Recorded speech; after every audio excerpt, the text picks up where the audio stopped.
Hello there, I'm Lloyd Evans. Welcome to Ramacro. In today's video, I want to talk a bit about nihilism because I've been spending a lot of time over the last year or so contemplating life and the meaning of life. I guess I've been through a lot of experiences, particularly in the last year, that have, well, let's put it bluntly, brought about a mental health crisis. I mean, I am seeing a psychiatrist, I'm on antidepressants, I've made no secret of that, at least on social media. So I've done my fair share of staring into the abyss over the last year or so. Already we can see this is going to be a much darker video than usual, so apologies in advance if you were hoping for something a bit more positive and upbeat and yay, everything's great. You might want to skip this video, but I always have tried throughout my time on this channel to just be real with you, the audience, and to share my thoughts honestly and let you all decide for yourselves whether my thoughts or opinions or ideas have any merit. You know, that's how this works, isn't it? Ultimately, the whole YouTube gig. And nihilism is something that I've sort of had to grapple with a little bit. Let's look at the definition of nihilism, at least as it appears on Google. The rejection of all religious and moral principles in the belief that life is meaningless. In philosophy, it's because philosophers tend to have almost their own definitions of words that aren't necessarily the way the words are interpreted colloquially. So philosophy, the belief that nothing in the world has a real existence. There are elements of what I've just read that I sort of agree with. So in a sense, I'm a little bit nihilistic nowadays, but there are also key divergences in my mind from what I've just read. I don't reject all moral principles. I reject the premise that religion is the be-all and end-all when it comes to deciding on moral principles. I think that religious principles can be moral or immoral. Many times religious principles, for example, homophobic principles where human life is put in danger, such as with the Jehovah's Witness prohibition on blood transfusions.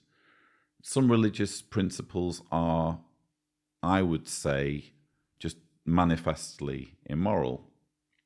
So I definitely have an issue with religious principles being a de facto framework for the way we live our lives, but I definitely don't reject moral principles. I think that morality is largely well, it is subjective in that there is no kind of overarching moral authority in the universe. It's just that if we're thinking about the human experience and the proliferation of humanity and human civilization, a lot of it is predicated on our ability as humans to live and work together, you know, without killing each other and without stealing all the time and without there being total anarchy. So if you prefer civilization and if you prefer to live in a world where life isn't just a constant struggle, then, and that's subjective, maybe you do want to live in a world where life is a constant struggle, then morality is the way to go, or having, you know, agreeing on basic moral principles is the way to go. That part in the belief that life is meaningless, I also kind of have a more nuanced view now than I perhaps did in the past. So if ever people used to say to me, "Oh, Lloyd, you're an atheist, therefore you think that life is meaningless," I would say, actually, life has more meaning for me now because of my atheism, because I don't think I'm going to cheat death. I don't think I'm going to live forever. I don't think that this life is finite. I think that I have to make the most of the life that I have now.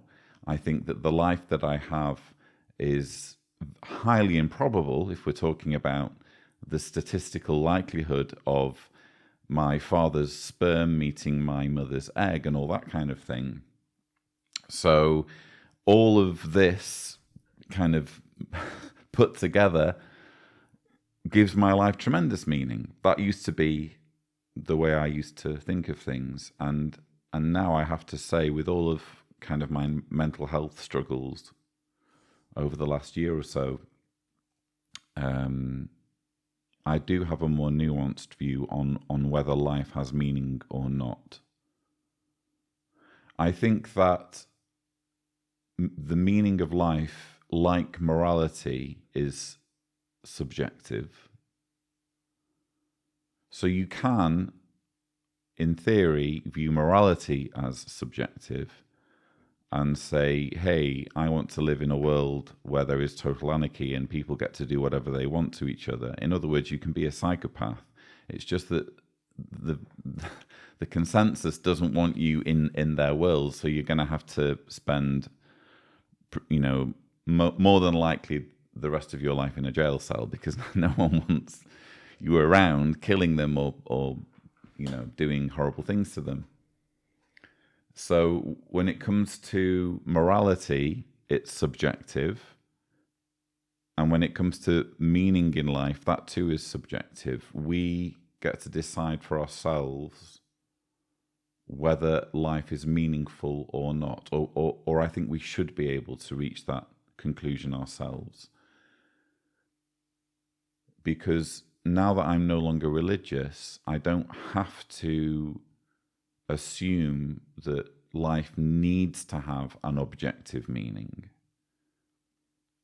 The scientific reality is that our Earth is finite. One day it will be swallowed by our star when it goes supernova, and probably long before that, humanity will cease to exist on this planet, at least. And even if humanity somehow manages to spread into the stars, the universe is finite. The universe is flying apart and it has a shelf life. So since everything is finite, nothing really sort of lasts forever. I mean, we can say that scientifically.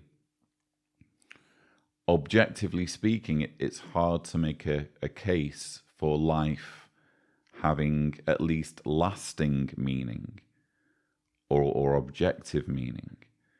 But subjectively and personally, I think, well, the way I think of it is life is like a game and you choose to play it or not. When I hear of people taking their own life, I used to feel with my Jehovah's Witness indoctrination as though they'd somehow done something terrible, especially if they'd left behind like family or children.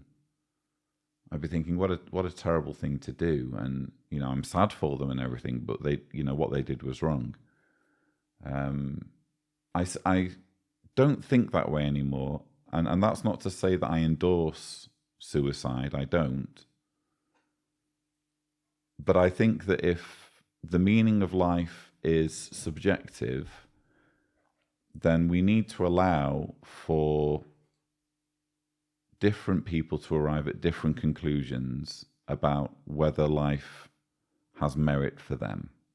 And, already we're reaching that conclusion in some lands, in some countries, when it comes to assisted dying in cases where someone is in excruciating pain constantly or their life is hanging by a thread and they need to be kept alive by medicine, or their quality of life due to their physical ailments has deteriorated to the point where life is literally torture for them. Already countries are starting to realize that there needs to be some kind of assisted dying framework in place so that people can die with dignity. I can conceive of situations where no matter what people try with their mental health, no matter how they try and kind of shuffle the deck and recalibrate their lives and try different things and go through therapy and get all of the help that's available to them and make all of the changes that they could possibly make, I can envision a scenario where, for mental health reasons, assisted dying would be ethical. And I think eventually, I like to think that eventually society will allow for that. I think if you are feeling suicidal, and I'm speaking as someone who has felt suicidal, I think if you're feeling suicidal, you need to, if only for the sake of those that you care about, you need to explore all available opportunities and all possibilities of addressing your mental health, which is what I've done. And in my case, I've kind of found a way forward. I've found a way of carrying on. But it's more of like a conscious decision to play the game. Go on then, I'll play the game. Ultimately, everything's going to be destroyed. Ultimately, our planet's going to be swallowed by the sun. Ultimately, the universe is flying apart. Everything is temporary. But you know what? I'll play the game. Because you can derive enjoyment from life. And while you can derive enjoyment from life, that by itself is a source of subjective meaning. It may be fleeting, it may have a shelf life, it may be temporary, but that's enough. It's a bit like when you're playing a video game. There are challenges, there are setbacks, there are rewards, there are points that you can collect, items that you can collect, upgrades. You defeat an enemy, you move on to the next level, you get the high of success, you get the low of defeat. And all of those emotions, all of those highs and lows, that's what keeps you coming back for more. That's what keeps you coming back to the same computer game, or maybe buying a similar computer game or another computer game. I mean, I'm not really a gamer, so I can't speak with much authority. But that's sort of how I view life now. It's just this tapestry of highs and lows, and there are always going to be lows. There are always going to be setbacks. But there are also always going to be highs. And for me, the highs are all to do with relationships with those that we care about.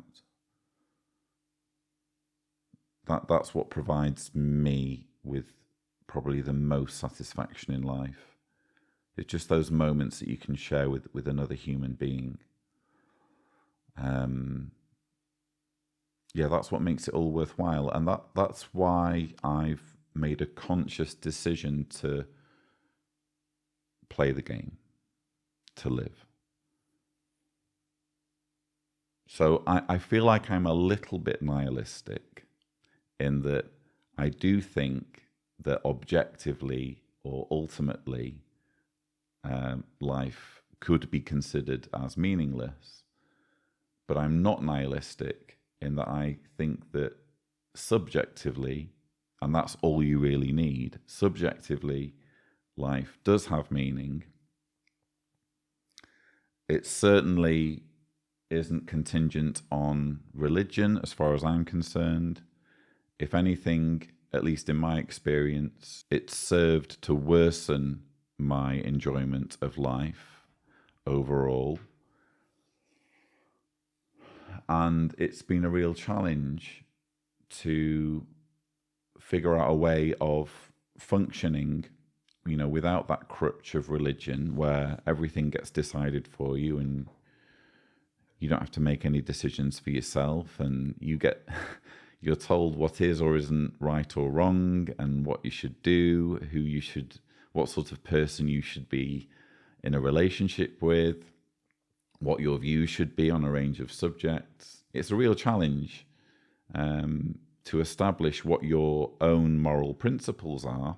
And again, ultimately, as far as I'm concerned, morality or moral principles are subjective. Fortunately, in my experience, the vast majority of people that I encounter,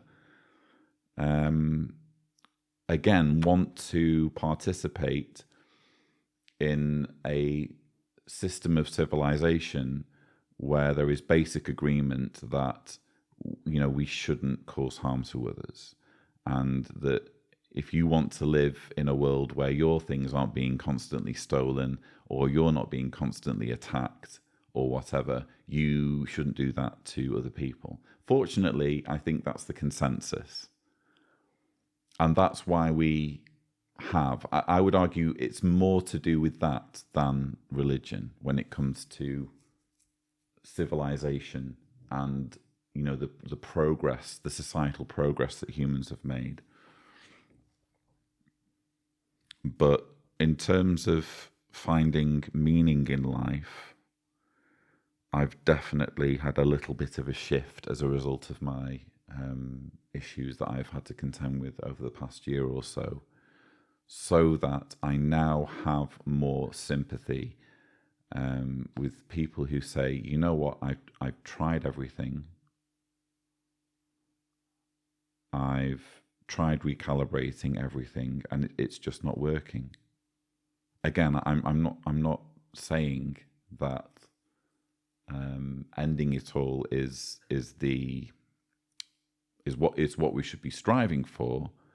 I'm just saying that I have more sympathy now for people who find themselves in that situation, and I think it's a tragedy that mental health resources aren't more freely available, so that people can really decide or make the most of what they have, truly, you know.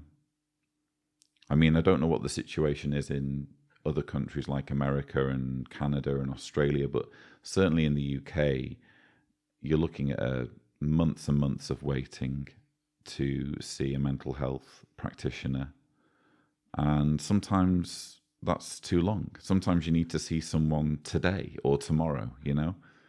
So I really hope, I guess what I'm saying is, I really hope that in the future, there's a far more nuanced approach when it comes to what life is and people's rights in terms of either playing the game or deciding not to play the game. And I really hope that mental health services can be more accessible, so that when people do need help, when people are going through suicidal feelings, the help is sort of instantly there for them, and they can very kind of quickly, rather than everything being dragged out over months or years, they can just recalibrate their lives so that they're getting enough joy out of life for it to be worthwhile for them. And yes, joy in and of itself is a worthy, subjective meaning of life, at least as far as I'm concerned. You're all entitled to disagree with me. So yeah, just a few ponderings really that I wanted to share with you on the subject of nihilism and mental health. I'll probably decide whether I want to put this video up on the channel and think about it a bit more, but if you're watching this video, it's because I've decided, yes, I'm going to post it. I hope you've enjoyed watching it in that event. Don't forget that you can watch more such videos by subscribing to the Lloyd Evans channel, but that's all I have time for, or all I want to say. Thank you for watching.